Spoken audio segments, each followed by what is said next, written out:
Greetings viewers and welcome to another Mathinator video. This time I will be doing SAT Practice Test 8 Section 3 Math with no calculator. So you can go on to collegeboard.org and download and print out your own blank copy of this. That way you can do the test along with me. Because of course one of the keys to success on the SAT is to practice, but make sure you are practicing doing the problems correctly. And one way to practice doing them correctly is to do them along with an instructional video such as this one. And that way you can really build up and sharpen your math skills, and you'll enter into that test with an arsenal of math skills and knowledge ready to be successful. So another key to success is to make sure that you are reading every question carefully, especially on the word problems. Now that's true for any test you take, so you need to make sure you are reading the question carefully, take note of what is given, make sure you understand what exactly it's asking you to do, so that way you understand how you know when you have arrived at the correct answer. So of course what I do here, I will read each question one time, and then as I proceed to solve it, what I like to do is also give just some insight into the type of problem, the concept being covered in the problem, and give some other just helpful tips on recognizing certain things mathematically. A terminology I like to use is called math eyes, where you just recognize certain things mathematically that you need to do, and different, well, let's just call them shortcuts that will help you along the way. So that's enough for an introduction. Let's go ahead and get into this. Alright, so we have 3x plus x plus x plus x minus 3 minus 2 equals 7 plus x plus x. In the equation above, what is the value of x? So this is just a straight up linear equation solving for our unknown. What I want to point out here is the fact that on the left side and on the right side we have some positive x's. So you know you want to gather your like terms and move everything to one side. But with the fact that we have plus x's on both sides, what we can do is for every plus x on the left, we can sum out, they will sum each other out, the plus x on the right. So we can do that twice. So now over there on the left, we're left with 3x plus x, so that's 4x. And that equals 7 plus 2 plus 3, so that equals 12. And that brings us down to 4x equals 12, and I'm pretty sure you can figure out that x is going to equal 3. Alright, answer choice D. The graph above shows the distance traveled d in feet by a product on a conveyor belt m minutes after the product is placed on the belt. Which of the following equations correctly relates d and m? So this is a linear equation. Of course, we see we have a line. Linear equation, y equals mx plus b, and in this case distance, d is our y-axis, so d is going to equal, now I'm going to change that m to a k. That's going to be our slope, our constant, km, because that is our x-axis, m plus b. Alright, so now let's look at what we have. Our plus b, that is our y-intercept, and we see we have a y-intercept of 0. So we know our correct answer is not C or D. And then the last thing we've got is to look at our slope. Slope is, okay, we know slope is rise over run. So going from one point to the next, can you see I put a point there? Alright, so we have a rise of 2, a run of 1.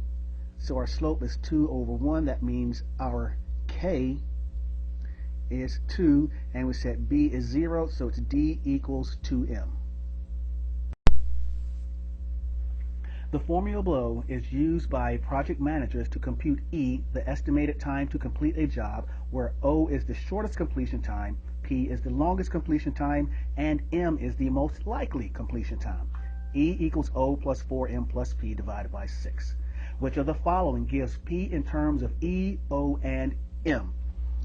Alright, so this comes up a lot on the SAT, these practice tests I've seen, where you have a formula and you want to solve the formula for some other variable in it. And we see at this time we're solving this formula for P. We have a nice literal equation. So getting that P by itself, first thing we've got to do is clear that fraction. So we're going to multiply both sides by 6. So we know we're going to have a 6E. And now looking at that, it rules out C and D. Once again, that's one of the things that's helpful on the SAT, is sometimes we can eliminate incorrect answer choices very quickly. So 6E, and what's the next thing we're going to have to do? So that gets rid of that. We have a 6E, And then everything else, that O and that 4m is added to the p, so we're going to have to subtract that on both sides. So we're going to have 6e minus O and minus 4m, and that looks like it is answer choice A. That is our correct one. In the figure above, RT equals TU. What is the value of X? Now there's a couple different ways we can go about finding that answer, and I guess this is a good time to point out on a lot of these there's going to be more than one path to the answer. Sometimes I will show multiple paths, 2 at the most, but just because I'm solving them one way does not mean it's the only way. I try to find the best, shortest way to the answer, but sometimes maybe that doesn't always happen. Now, one of the things I've noticed is that the exterior angle theorem comes up a lot when you are given geometry problems. And the exterior angle theorem tells us, all right, we have this triangle right here, and if we extend one side of that triangle, this angle measurement right here equals the sum of the 2 exterior angles on that triangle. All right, so 114 is going to equal 31 plus this, and we'll call that z right there, 31 plus z. So that z equals 83. And now we have a vertical angle. Vertical angles are congruent. So that since z is 83, that means that angle right there is also 83. Now let's look at the information that we are given. RT equals TU, which means this, we have an isosceles triangle. RTU is isosceles. And of course in isosceles triangles, these two sides that are congruent, their angle measures, their opposite angle measures are also going to be congruent. So the angle opposite this side and the angle opposite that side, those two are congruent angles.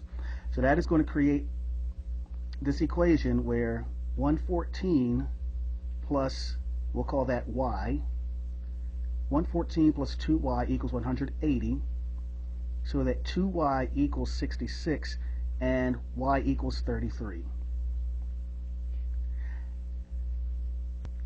Now we are ready to finish this problem right here. So that is 33 degrees and 83.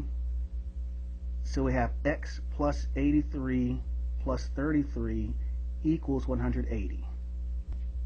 So we have x plus 116 equals 180, so x is equal to 64. The width of a rectangular dance floor is w feet. The length of the floor is 6 feet longer than its width. Which of the following expresses the perimeter in feet of the dance floor in terms of w? Alright, so let's look at this one here. Let's start with the fact that we're talking about perimeter.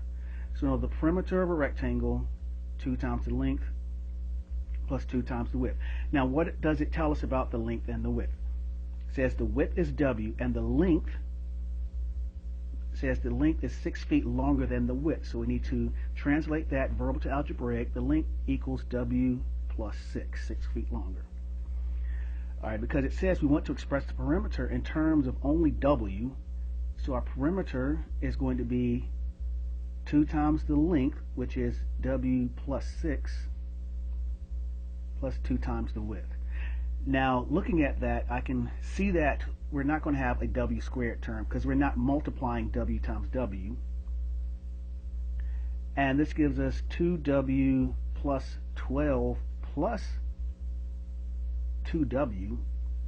And I can see that's going to rule out a, leaving us with b. Let's go ahead, make it official, 4w plus 12, answer choice B.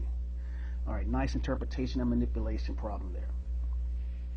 Which of the following consists of the y-coordinates of all the points that satisfy the system of inequalities above?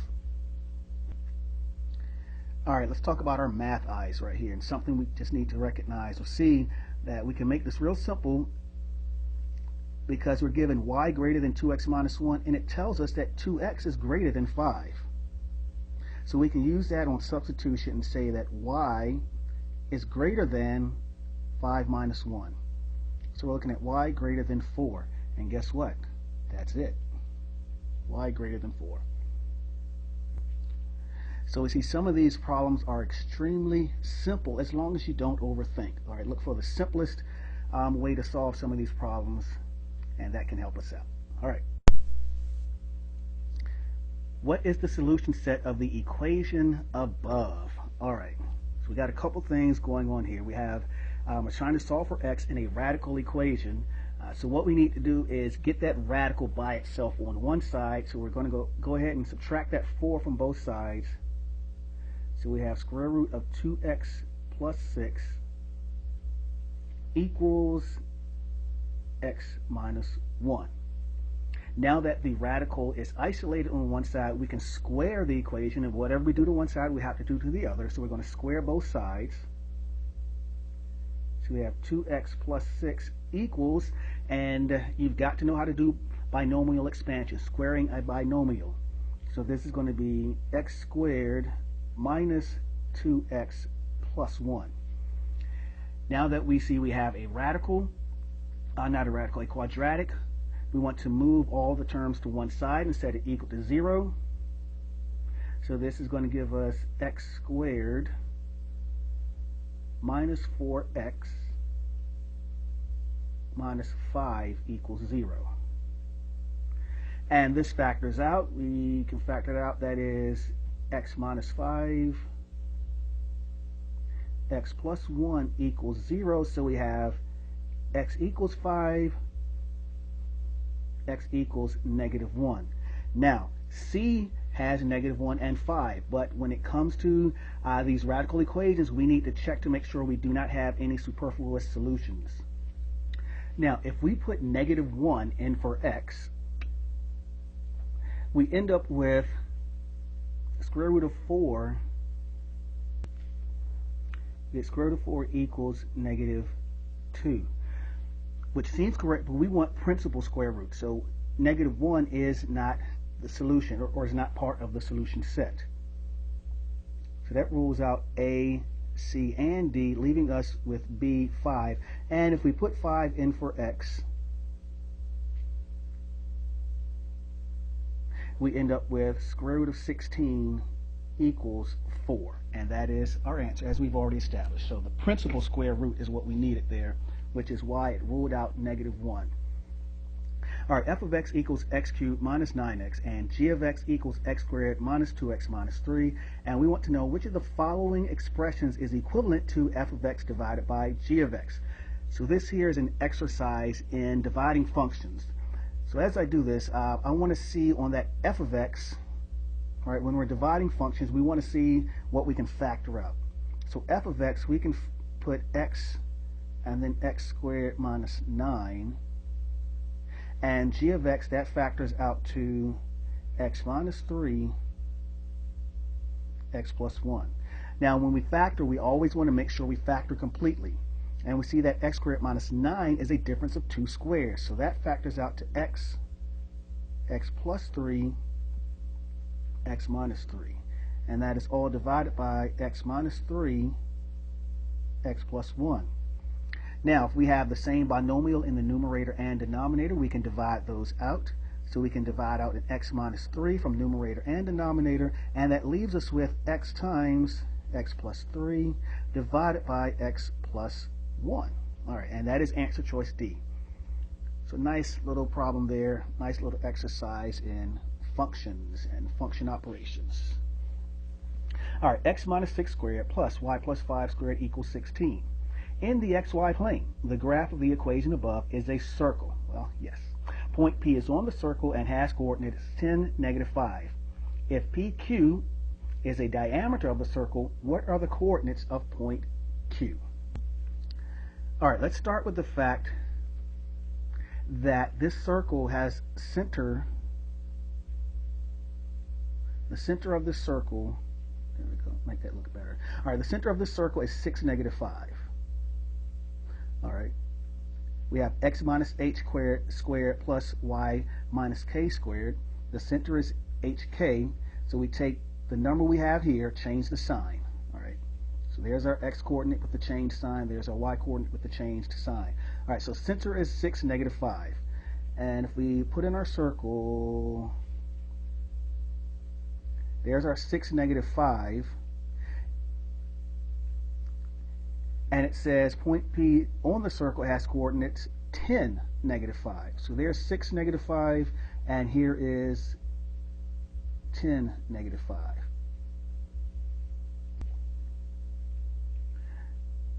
All right, so that's our radius, 6, negative 5 to 10, negative 5. And let's just understand our coordinate geometry. So there's P, and we want to go over to Q to complete our diameter.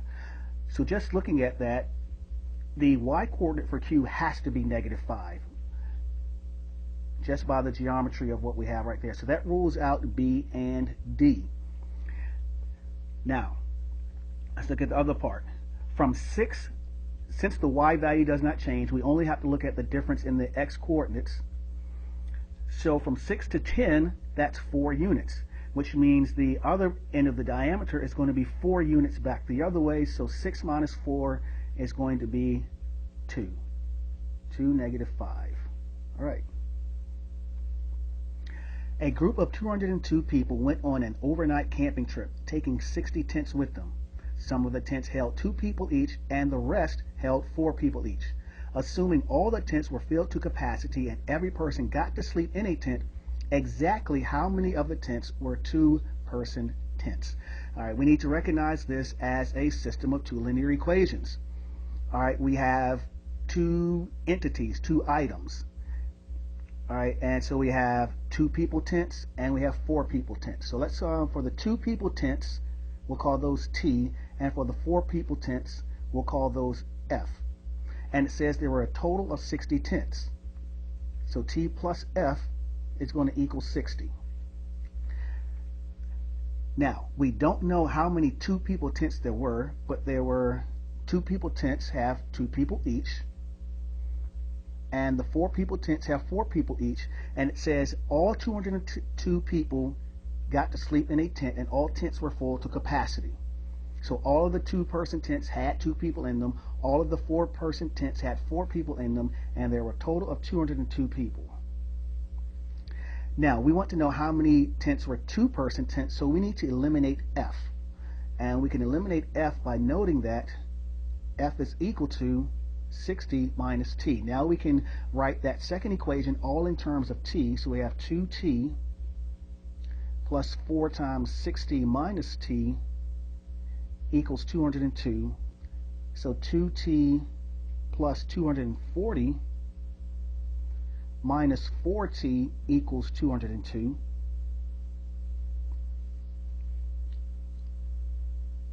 And now that gives us negative 2T equals negative 38. Make that look a little better. Negative 2T equals negative 38. So that T is going to equal 19. Answer choice C. Which of the following could be the equation of the graph above? All right. So we need to understand polynomial graphs and their polynomials written out in factored form. So each one of these answer choices is this polynomial or a polynomial written out in factored form. So we have to understand that every x-intercept will show up in our factors. So the way we get our factors from the x-intercepts, of course, our factors, solutions, roots, all those are related. All right. Whatever the x-intercept is, we change the sign and put it with x to create a binomial, and that will give us our factor. So what that means is since negative 3 is an x-intercept, that means x plus 3 is a factor. And since positive 2 is an x-intercept, x minus 2 is a factor. All right, so we're looking for x plus 3 times x minus 2. So that rules out C and D. So we know it's going to look something like y equals, and then we're going to have x minus 2, x plus 3. Now, when our graph touches and turns around at an x value, that is a multiplicity of 2, which means we're looking at that value squared. Okay, Since it crosses at 0, we change the sign, which doesn't matter since it's 0, to create our so-called binomial. So x minus 0 or x plus 0, doesn't matter. And since it touches and turns around, we're squaring it there, which is really just saying x squared. So the factored form of this polynomial, x squared, x minus 2, x plus 3, answer choice B. If 2a divided by b equals 1/2, what is the value of b divided by a? All right, so looking at this, what we want to do is just invert this. Take the reciprocal of both sides. Since we're looking for b over a, let's put it in that form starting off with. That gives us b over 2a equals 2. And let's just go ahead and say 2 over 1. We want to know what is b over a. Well, in order to find b over a, we need to clear that fraction, clear that 2 out of that denominator. So we're going to multiply both sides by 2. Clears that out and gives us b divided by a equals 2 times 2, which is 4. Answer choice D. Oil and gas production in a certain area dropped from 4 million barrels in 2000 to 1.9 million barrels in 2013. Assuming that the oil and gas production decreased at a constant rate, which of the following linear functions f best models the production in millions of barrels t years after the year 2000? All right, let's look at a couple things here. Decreased at a constant rate. All right. Our rate is our slope. If it decreased at a constant rate, we're looking for a negative slope. So that is going to rule out A and B because they both have a positive slope. All right, because we're looking at y equals mx plus b once again. So we have that m is negative in this case. All right, now the next thing. We started with 4 million barrels. All right, so we're looking at t years after 2000. So 2000 is our year 0, and it started with 4 million. So we know our y-intercept is 4. And so what we're looking at is we have a point there, 2004. All right, there's our xy coordinate. And then we have another point, 2013, 1.9. Which we could easily say that's 0, 4, and 13, 1.9. I have an extra parentheses in there. Now we just need to figure out what that slope is. So we know our slope is going to be y2 minus y1 divided by x2 minus x1. And that comes out to negative 2.1 divided by 13. We cannot have, or we do not mix decimals in fractions, so to get rid of that decimal, we multiply by 10, and that is equivalent to negative 21 divided by 130, which is answer choice C.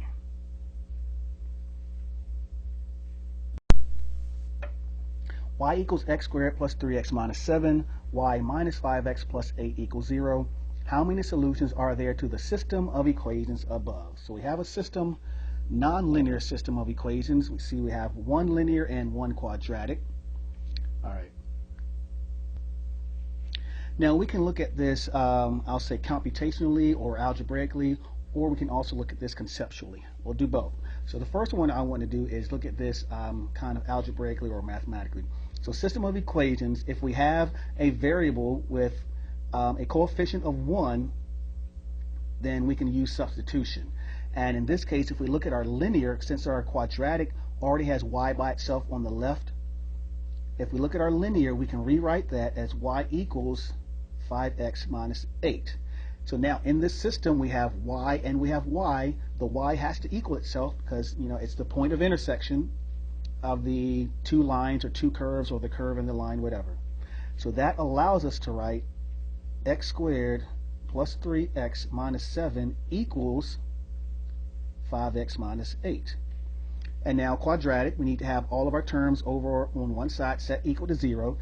So that gives us x squared minus 2x plus 1 equals 0.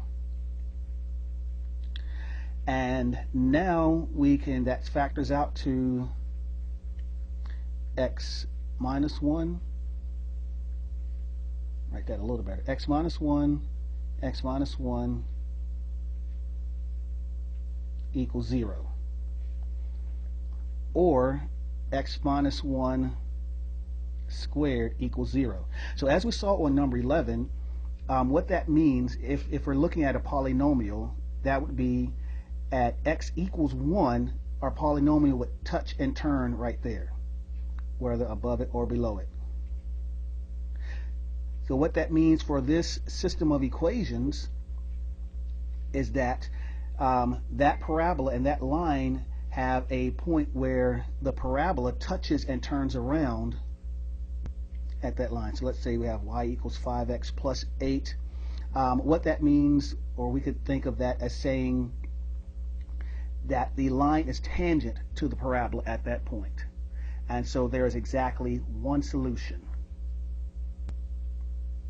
Now the other conceptual way we could have looked at it is we can rule out A, because since we have a parabola and a line, at most they can cross each other twice. Or there could be no solution where the line passes beneath the parabola, or the other way, okay? And then the other case would be like what we have, where there is a point of tangency, so it creates what is similar to a multiplicity of 2 situation. All right. The functions g and h are defined above. What is the value of h of 0? So this is straight up substitution right here. We know that h of x equals 1 minus g of x. Well, g of x is 2x minus 1. We do have to be careful here. So 2x minus 1. So that's 1 minus the binomial 2x minus 1, giving us h of x equals, now that is 1 minus 2x plus 1. So h of x equals 2 minus 2x. And now h of 0, all right, means we're going to put 0 in place of x. So that is 2 minus 2 times 0, meaning h of 0 equals 2, which is answer choice D. And that is the end of our multiple choice portion. On to our free response portion. All right, x squared plus x minus 12 equals 0. If a is a solution of the equation above and a greater than 0, what is the value of a? So we know straight up solving a quadratic. So let's go ahead and go with that. We know we need to factor that left side. So that factors out to x plus 4, x minus 3 equals 0. And we know what comes next. We set each factor separately equal to 0.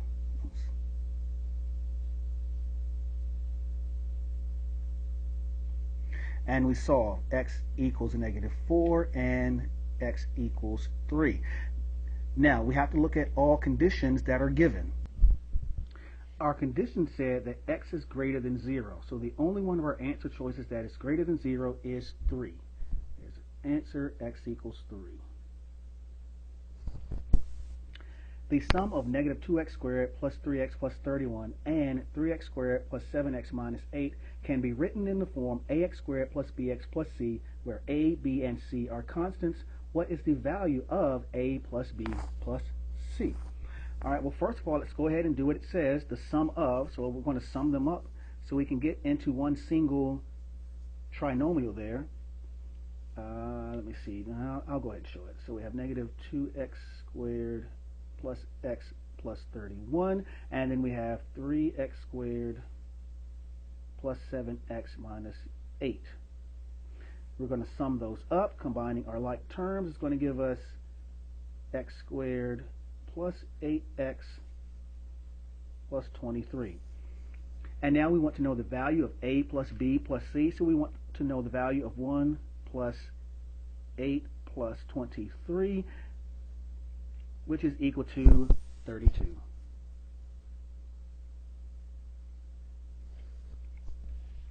Now, negative x plus y equals negative 3.5, x plus 3y equals 9.5.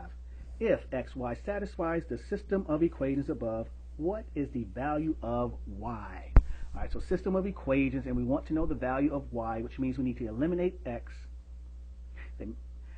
Now looking at this, x has the same coefficient 1, but different signs, one positive, one negative. So we're going to add the two equations, and of course that is what is going to eliminate x. So y plus 3y equals 4y.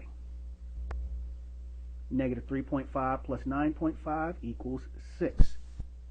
So that gives us y equals 6/4.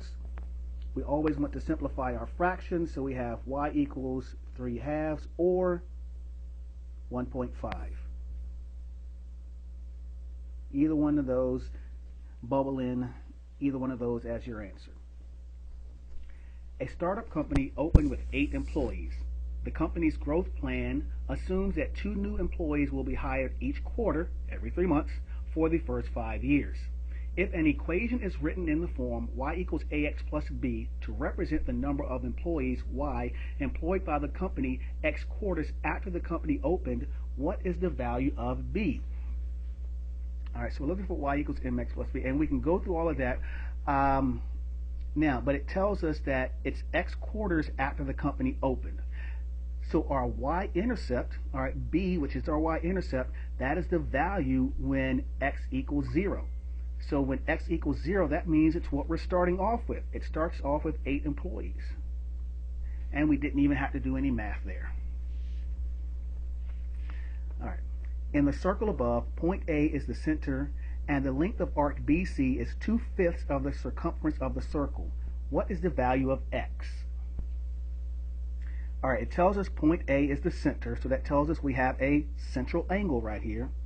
And there's a relationship between the arc length of a central angle, or should I say, a central angle and the arc swept out by that central angle, as we have in this case. And so what that tells us is the ratio of this angle measurement to the entire circle is the same as the ratio of that arc length to the entire circumference. So since the length of arc BC is 2/5 of the circumference of the circle, that means x is 2/5 of the entire measurement of the circle in degrees, so 2/5 of 360. And keeping in mind this is the no calculator section, this is 720 divided by 5, which is 144 and degrees. I'll put my units outside. All right, ladies and gentlemen, it looks like we have come to the end of this video here. We're at the end of this section. All right, keep practicing. Good luck.